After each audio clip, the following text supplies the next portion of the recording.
both play a factor. We had some success playing faster last year, and I think that, for me, served as validation as to how I thought I wanted to play when I was fortunate enough to become a head coach. I think our personnel fits our personnel absolutely. We recruited to that a little bit this spring, kept that in mind as we were recruiting and building out a roster. So, yes, both play a factor into that, absolutely. Jake, along those lines, it's not just about speed, but it's about this free flow and that kind of positionless basketball. That hasn't really been a thing in the Big Ten, but if you get to March, it's important. So how do you expect to manage going through conference with that style to get to where you want to go? I think the Big Ten is changing too, with the addition of the West Coast teams, and you see, the way some of the teams have even shifted the way they've played within our league the last couple of years.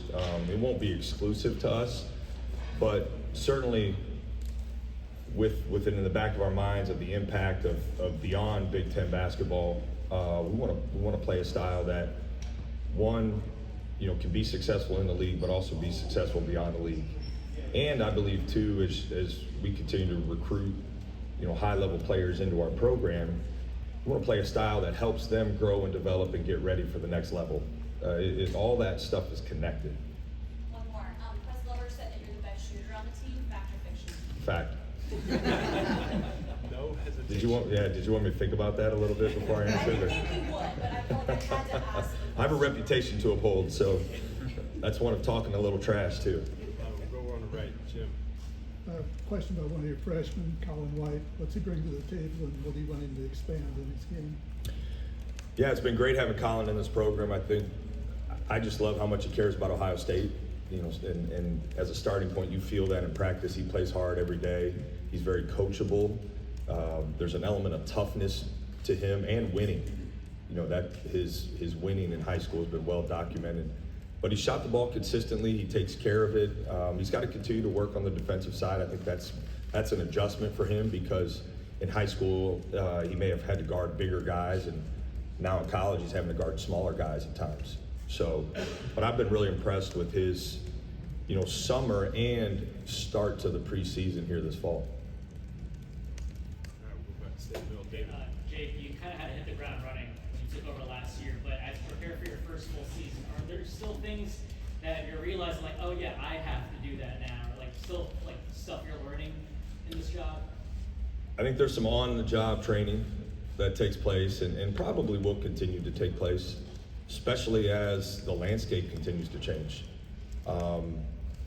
Thankfully for me, I got a great staff who can help me navigate some of that stuff. And for me, it's always been about making sure I delegate some things so I can continue to focus on our players.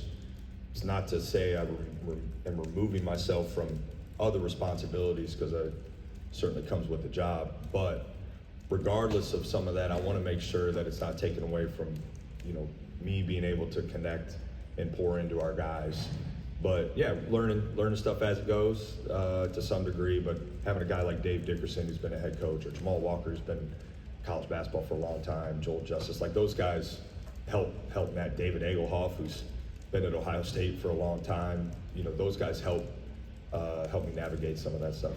And I'm told it's defensive boot camp this week. What does that entail, and how does that eventually lead to you building the identity you want to build when you take the court in about a month? It is defensive boot camp, and practice plan has been bent heavily towards the defensive side of the ball for us this week. It felt like, as we start getting into game prep over the next couple weeks, we have to solidify our defensive foundation. Our defense can help our offense, so we needed to just shore up some things and spend a little bit more time and focus. We spent a lot of time this summer building our offense, while alongside that setting kind of our foundation defensively. But now, as we're getting ready to see different actions and specific things, we have to start preparing for that.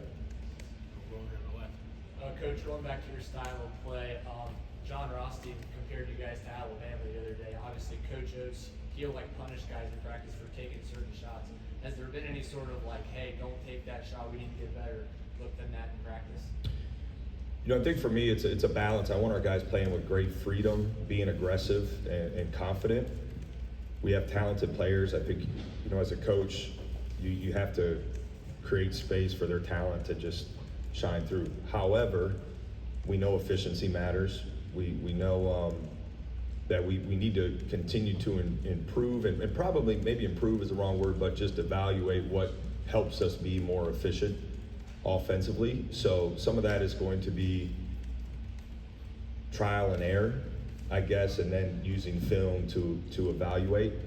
One of the biggest things for us is, I think making sure we're not too heavily reliant upon jump shots prior to touching the paint, and the difference between a jump shot after the ball touches the paint versus before it touches the paint. So we had a little film session about that a couple days ago, and to our guys' credit, they responded really well. We had some great offensive possessions that next practice. So I think there's a willingness to grow and to understand what a good shot means for our offense. And we'll continue though to be aggressive. We don't want to take away from the pace we're playing at, but we talk about playing with pace and poise. And we have to be poised while we're playing with that pace. And we're still learning that. Some of that is the fact we have so many new coaches, new players, new system. That's going to take some time. I think that's not something you can just like day one have set. So we're working on that though, and mindful of that. Yeah, so you had 2 big leave, but then you brought 2 more big in. How can those guys, you said you recruited them with a purpose of running this offense, how can those guys complement that open style and then excel? Yeah, well, I think we have a great combination of athleticism and skill in our front court. Our biggest issue that we have to answer in the front court is our lack of experience. We're talented, we're versatile. Like we have multiple guys who can play different positions. We could play lineups with great size, but the inexperience is something we got to answer. And the encouraging thing for me is I believe it gives us it makes us unique from the standpoint that there's an aspect of growth that should occur with our team as the season goes on. So as those guys continue to get more experience and reps and consistency, our team should grow, our ceiling should raise as a group, and that's exciting for me. And I think we're starting to see already, certain guys are improving their consistency, but we have multiple guys with size that can step out and shoot it, can guard multiple positions, and it's exciting for a coach to give some opportunity for some creativity. Stay on the left, Yeah. Jeff, and then Patrick. You were just sort of speaking to this a little bit. I wanted to ask you about depth and how you feel about depth going into this season. And as you recruit, we talked about roster construction. You got all these roles you need guys to do, and you mix and match and all that. Do you feel more depth this year at all, or is that wait to be seen because there's so many new guys? I think depth is a strength for this group. I think we have a deep team. It's going to certainly present some challenges as far as finalizing a rotation, but the one thing that we do have is some healthy competition, and that'll be valuable for us. There will be a time here soon where we're going to have to define roles more specifically. Right now, we're giving guys an opportunity to grow and to some degree fail a little bit, figure out what fits them right now. I want to continue. I want this to be a program built on development, certainly where guys can continue to grow their game, but sometimes that might not be the case in game. Maybe something we're working on outside of it until it gets ready, to be used in a game. But depth is a real strength for this team, and again, it provides us with a great deal of versatility. We can play a lot of different types of lineups, whether it's size, speed, interchangeable parts, and that's valuable for us. Do you feel like you got to have a starting 5 no matter what, or could that change as you go? I would say right now, today, based on what I've seen in practice, we have a starting 7 or 8. And I know at some point we're gonna have to pick 5 guys to get their name called, but I think for us we have multiple guys who certainly could start and be successful as starters. And the biggest challenge for me is figuring out probably how we're gonna end games, because we know in this league that it's the deepest league in the country, and you're going to have to be really good late. And so figuring out how we can put our best group there, and it may be different from game to game, certainly, but starting the game, we have multiple guys I feel comfortable starting the game, and it speaks to our depth. We got to figure out how we're going to close out games too, and that's something we're working on daily and evaluating. Patrick, then Connor. Jake, one of the questions I get talking to people a lot is like, why is this team going to be better than the last couple of years? You know, a young head coach, new faces. So, from what you've seen, where are the steps coming from? Well, I believe having really good old guards has proven to be helpful in college basketball, and we have a lot of those. You know, if I could say, so that gives you some comfort. You know, as a coach, I think I'm really excited about our front court, but you know, we have to answer the call from a lack of experience, consistent experience standpoint, which I'm confident we will. But I think depth for us is certainly a strength. I think hasn't always been the case, you know, the last few years. But you know, moving forward, we want to make sure that we can, you know, have healthy competition in practice. It's only going to help everybody get better. But yeah, there's a sense of comfort having Bruce Thornton, Michi Johnson, Micah Parrish, and Quez Glover, who I couldn't even tell you how many combined college basketball games those guys have played and won. You know, I think is the other part. So that helps me sleep maybe just a little bit better at night. And a lot of you guys are talking about off the court chemistry, retreats, hanging out with each other, stuff like that. From your experience, just how much of a difference does that make once you really take the court on games? I'm a big believer that it matters significantly. And in an attempt to speed up in the on-court chemistry that you need to be successful in college basketball, first mastering that off-the-court side is important. We're intentional about, you know, who we invite into our family, and there's been a natural kind of organic chemistry formed. We've certainly been intentional about creating space and opportunity and activity for that to exist, but our guys have taken ownership of that too, and have been intentional about spending time together outside of the gym. I think it seemed, at least from my perspective, really natural, which gives us a chance to have great chemistry. I think you have to have that chemistry on the court. That's my personal belief. I wish we had, you know, more time to get ready for our first game for that on-court chemistry, and that's not to say that I've been disappointed, or I think our on-court chemistry, all things considered, how many new pieces, new staff, new system, has been pretty good. So especially when you have some older guys coming together, and there's an adjustment that has to take place from each individual to build that on-court chemistry, and our guys have embraced that and have been really good with it so far. So I don't anticipate it being an issue at all. I just wish we had more time, because that's only going to get better as time goes on and we get more experience together. Connor.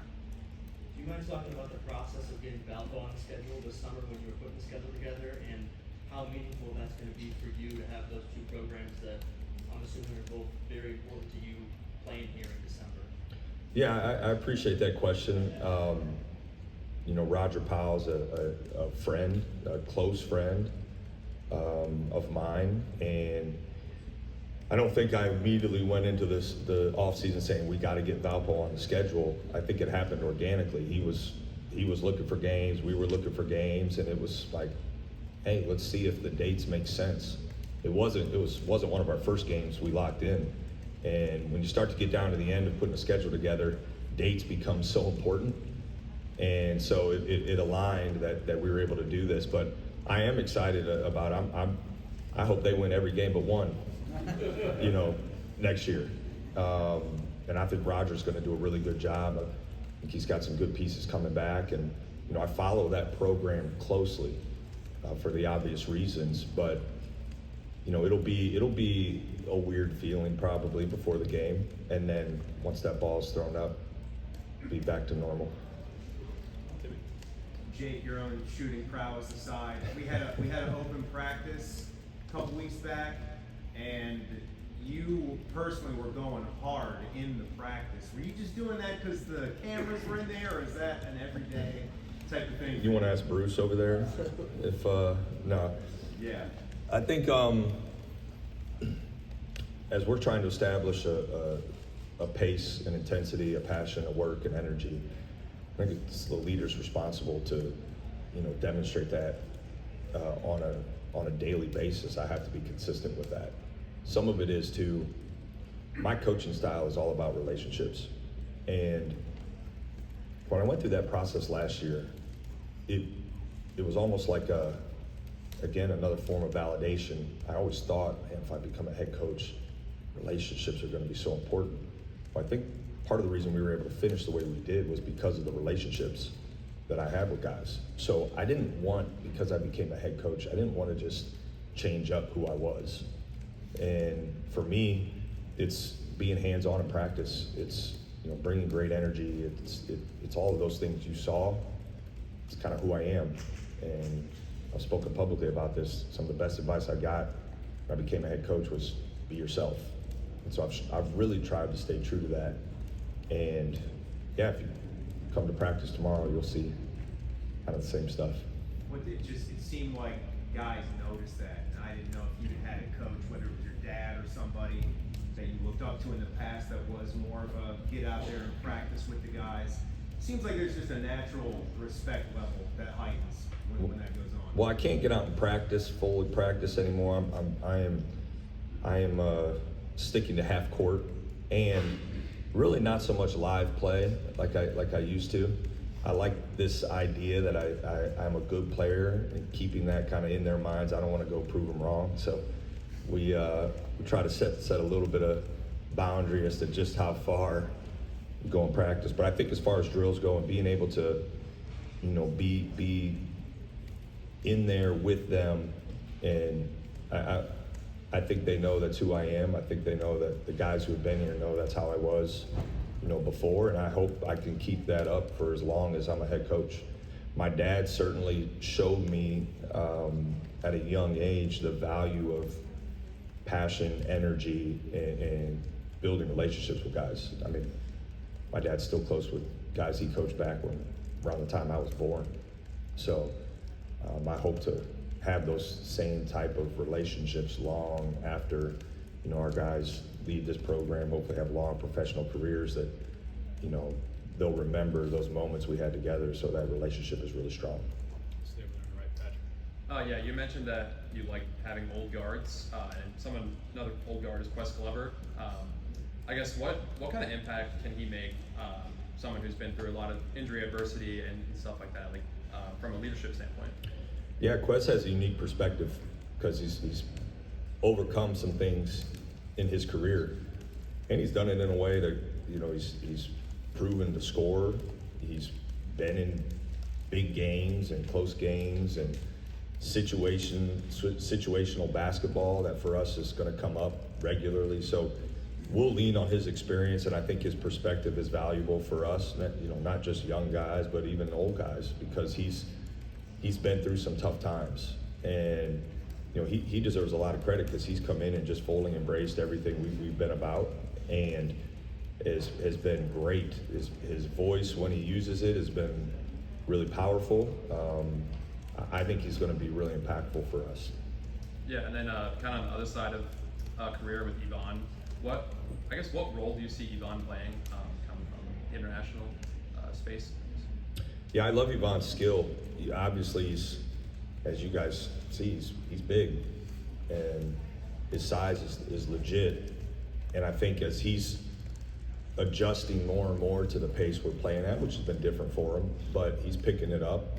I think we're going to continue to see his opportunity grow. But my biggest thing for Yvonne is his best basketball is ahead of him, so we just got to keep building. But I love his skill set. He can step out, shoot threes. He passes well.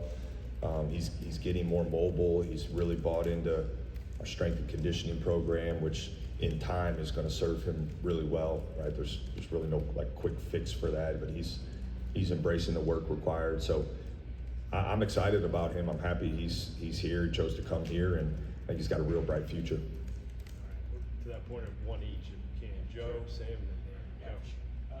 Big Ten schedules come out, just curious what you think of it. Obviously, a little different this year with the expanded conference. Yeah, it's going to be interesting to see, how the league shakes out at the end of the season. And I say that from a standpoint of like NCAA tournament teams and things. I would assume we should have a record number of teams in the NCAA tournament with the depth of this league. And so I'm really excited about, the requirement to bring your best every single game in this league. And that's only been enhanced with the teams we added. It's kind of been that way in the Big Ten, but now even more so. And you got to make every game count because we're only getting to play 3 teams twice. So I think that's an important part of it too. But really excited, looking forward to going out to LA, and that'll certainly be a really challenging trip towards the end of the season. I think we end 3 out of our last 4 games on the road, 4 out of 5 on the road. So there's some challenges ahead certainly, but our biggest thing is going to have to be able to focus one game at a time, and sometimes it's going to mean moving on, really win or lose, moving on really quickly, because you've got to get to the next one and get it prepared as best you can for the next one. So it's Big Ten basketball is a gauntlet. Gauntlet's gotten harder with the addition of the 4 teams. Really excited about the league, and I think what this league is going to be able to do in the postseason. Coach, what have you seen by the combination of Bruce and Michi this offseason, not only from what they've been able to do pairing on the offensive end, but also how they competed against each other on the defensive side of the ball? Yeah, the exciting thing about Bruce and Michi is they're both two-way players, and they take pride in both sides of the ball. The other thing I've been just really encouraged about is the natural chemistry they have on the court. Both of those guys are gifted scorers, but they're also playmakers. And I think maybe more so than Bruce is used to, he now someone can create an easier shot for him at times, which will be helpful. And both of those guys know that, for us to be the level of team we want to be, that they got to both raise their efficiency in a couple areas. And to their credit, they've done that so far this fall. We chart everything we do 5-on-5, and both of those guys have had really good numbers. And they're going against, each other a lot. Sometimes we're certainly putting them on situations where they have to play together, and when they have it, the natural chemistry those two have has been really impressive. A lot of your players talked about how you've tried to create a family atmosphere here and how they feel like this team has gotten much closer together than it was a year ago. What do you feel like you've been able to do to kind of foster that type of atmosphere and bring the team together? I just believe that Ohio State basketball as a whole is a big family. And we're reminded of that with the different events that we do throughout the year, having vet camp in the summer. We had basically all but one current NBA player in town. We had a bunch of former players who have since retired from playing, and overseas guys here. So that's a great example of the former players dinner, that we host. That was, I think, 3 weeks ago, maybe 3-4 weeks ago. I mean, we had on stage Jerry Lucas, Jimmy Jackson, Michael Redd, and Jared Sullinger. And they got to talk to the room about what makes Ohio State basketball special, what was special about their championship teams. Our guys got to hear that, but it also, was an example of just how connected this family is, because you had former players flying from all over the country to be here for that. So that being the foundation and building upon that of certainly bringing this group together, helping them understand that they are a part of something bigger than themselves, I have a great deal of passion about that. And at minimum, our guys, when they leave this program, will feel that and know that they're a part of something special, because I just don't see that existing, at most places across the country. And then in addition to that, these guys know that my wife and I and our family consider them family. And there's a time commitment from our standpoint to them for that to be real. And I think more importantly, they know, like most family members or parents would, I'm I'm committed to doing everything I can to help them grow as men, certainly as players, but as men too. And as long as they know that, I feel like we got a chance to really do something special. We finish up with Adam.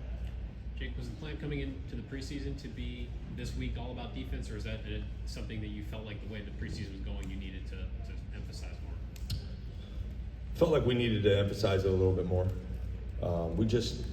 We needed more time. The way we practice and the pace we practice at, like, we get a lot accomplished in a short amount of time, but we have to continue to build, and now it's starting to get into more specifics, and for that reason we had to dedicate more time than usual on the defensive side, because again, I believe it's all connected. Our defense, the aggressiveness on defense will help us on the offensive side, and we wanted to lean into that.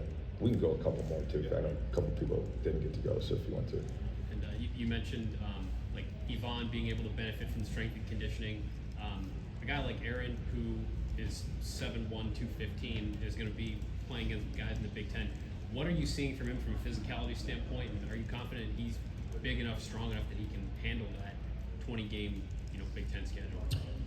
Well, I think on most days, especially recently, he's north of 215. So that's been encouraging. Yeah, there's certainly a physical element to our schedule, not just in the Big Ten, but the non-conference schedule that we play. And for him, he may not just be guarding centers either, with his versatility and some of the different lineups we can put out there. But he plays stronger than maybe one might assume. There's a toughness to him. He plays with a great motor, and so I think those things may bridge that gap, or that's implied. But I haven't noticed, a big like a deficiency in any regard to that, because we do have, like, Austin is a big physical guy. Von's big and it's got some physicality. Devin Royal's physical. Like, it's not like he's not going up against physical players every day, and there hasn't been, especially in the last couple months. It was an adjustment for him in the summer, but I've been impressed with how he's adjusted. Michi said when he left, he wasn't loving basketball or what he had grown up. I know you talked about what he is on the court, we can see the numbers, but just in terms of the guy and his love for the game, how much have you seen a difference with him? One of the values of this program is joy, and I think Michi is a living example of that every day. He comes into the gym with great energy, plays with a smile on his face. A lot of times it's not void of competitiveness, but you can tell he enjoys being in the gym. And you can also tell that basketball, and Ohio State for that matter, mean a great deal to him.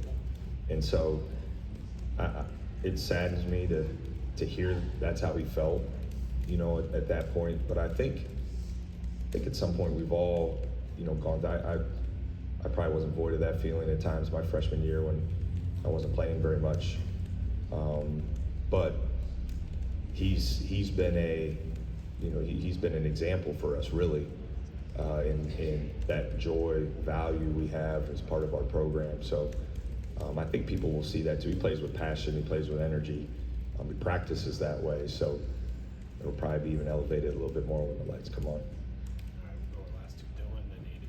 When you talk about the depth that you have, is there a number that you'd like to rotationally that you want to keep it to, big or small, or is that all dictated by how many guys step up and you're comfortable putting on the floor?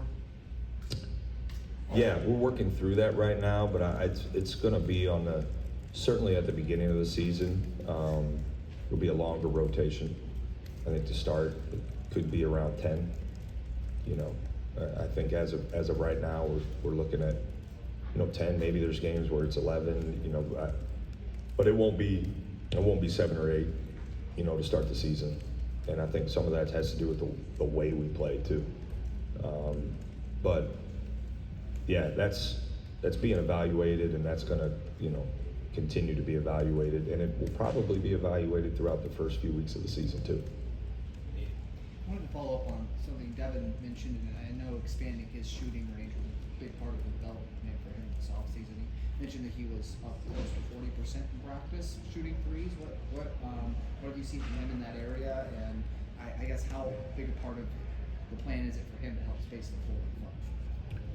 Yeah, I think for his future and for our team, him being able to space the floor will be important. And when I talked to Devin in the spring about him growing as a player, it was certainly adding elements to his game, but not forgetting what makes him really good.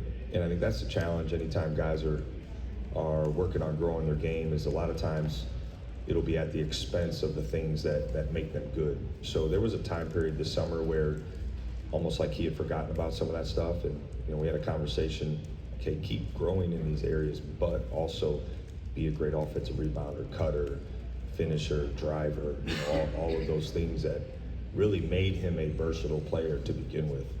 So he's shown some strides. He's got to continue to grow and improve.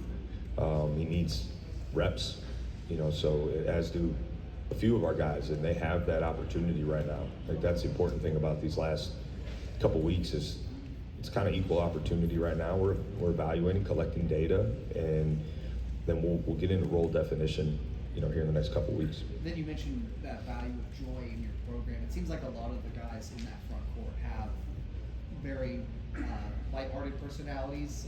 Aaron described himself as goofy earlier in the year. Of course, Devin was talking about how he's always smiling. He and Yvonne were joking around today at media day. I guess from those forwards, what do you see? Do you see their personalities in that way?